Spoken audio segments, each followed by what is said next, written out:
Hello friends. आज हम सीखने वाले हैं फुल स्टैक वेब डेवलपमेंट क्या होता है और कौन कौन सी technologies full stack web development में इस्तेमाल हो सकती हैं। तो चलिए शुरू करते हैं। What is full stack development? आजकल आपने सुना होगा website designing and website development के साथ साथ एक टर्म बहुत मार्केट में बूम में है जिसका नाम है फुल स्टैक डेवलपमेंट, या आप फुल स्टैक वेब डेवलपमेंट भी बोल सकते हैं। बेसिकली ये फुल स्टैक डेवलपमेंट क्या होता है, चलिए समझते हैं।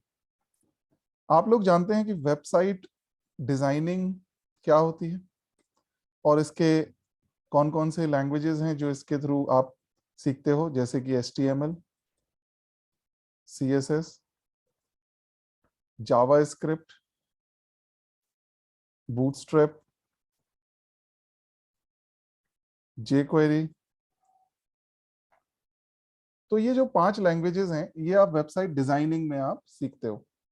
हर लैंग्वेज का अपना स्पेसिफिक रोल है, उसका स्पेसिफिक काम है जो कि वो लैंग्वेज परफॉर्म करती है। वेबसाइट डिजाइनिंग करने के बाद आप एक स्टैटिक वेबसाइट डेवलप कर सकते हो जिसमें कि आप डेटाबेस को कनेक्ट नहीं कर सकते, बट यस आप एक बेसिक और अच्छी डिजाइन तैयार करके स्टैटिक वेबसाइट बना सकते हो।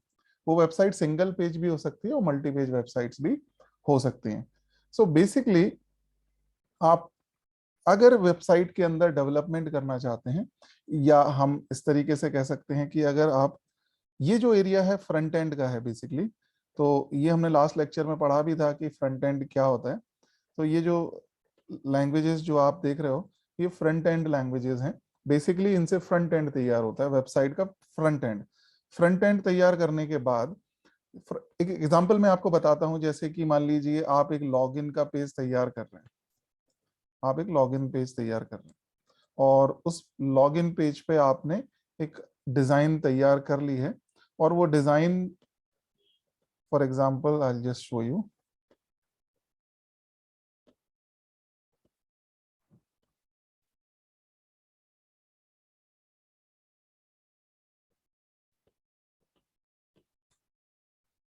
मान लीजिए आपने इस तरीके से एक लॉगिन पेज एक बना लिया है। आप इन लैंग्वेजेस का इस्तेमाल करके जो वेबसाइट डिजाइनिंग की है, HTML, CSS, जावा स्क्रिप्ट, बूटस्ट्रैप, jQuery, इनका इस्तेमाल करके आप आसानी से ये डिजाइन बना सकते हो। लेकिन अब ये लॉगिन करने के लिए आपको बैकएंड की भी जरूरत पड़ेगी, बिकॉज ये लॉगिन से रिलेटेड जो डेटा होगा वो डेटाबेस में स्टोर होगा और उसको वेरीफाई करने के लिए हमें एक सर्वर साइड लैंग्वेज की भी जरूरत पड़ेगी। तो बेसिकली डिजाइनिंग लैंग्वेजेस के जरिए सिर्फ आप एक डिजाइन तैयार कर सकते हो। इसके साथ आपको अगर डेटाबेस कनेक्ट करना है और पूरी कनेक्टिविटी वेबसाइट की करनी है तो आपको फिर बैकएंड की भी जरूरत पड़ेगी। सो बेसिकली वेबसाइट डेवलपमेंट का जो एरिया होता है, वेबसाइट डेवलपमेंट में आप server side languages server side languages का इस्तेमाल करते हैं। सर्वर साइड लैंग्वेजेस वो लैंग्वेजेस होती हैं जिनके थ्रू आप डेटाबेस से इंटरेक्ट करके सारे टास्क परफॉर्म कर सकते हो। तो बेसिकली अगर आपको डेटाबेस से इंटरेक्ट करना है, आपके पास एक डेटाबेस है, उसके अंदर कोई इंफॉर्मेशन है और उस इंफॉर्मेशन को आपको रीड करना है, या उसमें डेटाबेस में कुछ इंसर्ट करना है, या कुछ अपडेट करना है, या कुछ डिलीट करना है, कुछ भी हो सकता है। ये सारे टास्क अगर आपको परफॉर्म करने हैं, then these front end technologies will not work. आपको सर्वर साइड लैंग्वेज की जरूरत पड़ेगी। और ये जो सर्वर साइड लैंग्वेजेस हैं वो कौन कौन सी हैं, चलिए देख लेते हैं। PHP आपने काफी नाम सुना होगा। PHP एक सर्वर साइड लैंग्वेजेस है। Node.js बहुत ट्रेंड में है। Node.js एक सर्वर साइड प्रोग्रामिंग लैंग्वेज है, एक्चुअली जावा स्क्रिप्ट बेस्ड है ये। तो Node.js के अलावा आप जावा जानते हो, Python. So basically there are n number of languages. तो अगर आपको फ्रंट एंड और आपको बैक एंड मींस ये जो सर्वर साइड लैंग्वेजेस हैं, प्लस डेटाबेसेस, क्योंकि आपको अगर ये लॉगिन की इंफॉर्मेशन स्टोर है कहीं, तो ऑब्वियसली बात है कि डेटाबेस होगा कहीं ना कहीं। तो ये जो इंफॉर्मेशन है जिस डेटाबेस में स्टोर होगी, वो आपका जो डेटाबेस है उसकी नॉलेज भी आपको होनी चाहिए। तो ये हम एक डेटाबेस बना लेते हैं। चलिए, मान लीजिए कि डेटाबेस है और इंफॉर्मेशन आपको इस डेटाबेस से ही फैच करनी है एक्चुअली में, और या इंटरेक्शन इस डेटाबेस से करना है। तो 3 चीजों की नॉलेज होनी चाहिए। पहला, फ्रंट एंड, दूसरा बैक एंड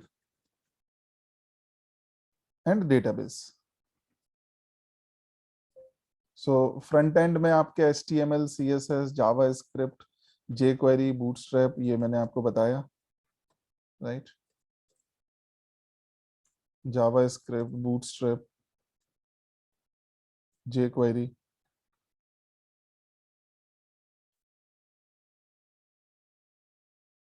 इसके अलावा बैक एंड में आप कोई भी लैंग्वेज ले सकते हैं, PHP, Node.js, जावा, पाइथन। और बैकएंड में ये लैंग्वेजेस सर्वर साइड लैंग्वेजेस हैं, डेटाबेस से इंटरेक्ट करेंगे। डेटाबेस आप कोई भी ले सकते हैं, MySQL, या आजकल जो बहुत ज्यादा ट्रेंड में है NoSQL डेटाबेस हमारे जो हैं, जैसे MongoDB, आप इनमें से भी कुछ ले सकते हैं।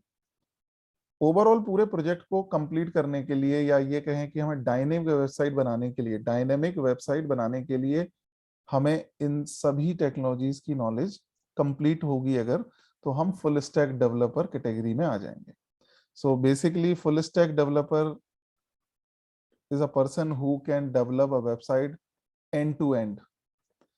ऐसा बंदा, ऐसा डेवलपर, ऐसा प्रोग्रामर जो end to end website develop कर सके, designing to development, interaction with the database, knowledge of database also. इसके अलावा उसके पास नॉलेज होनी चाहिए थोड़ा होस्टिंग से रिलेटेड भी, लाइक थोड़ा क्लाउड की नॉलेज होनी चाहिए, क्लाउड की नॉलेज होनी चाहिए, सो दैट लाइक क्लाउड में आप AWS की नॉलेज ले सकते हो। सो बेसिकली इसके अलावा आपको कुछ टूल्स पता होने चाहिए, गिट, गिटहब, इसकी नॉलेज होनी चाहिए। तो आपने देखा, इतना सब कुछ अगर आपको आता है तो आप एक फुल स्टैक डेवलपर कहलाएंगे।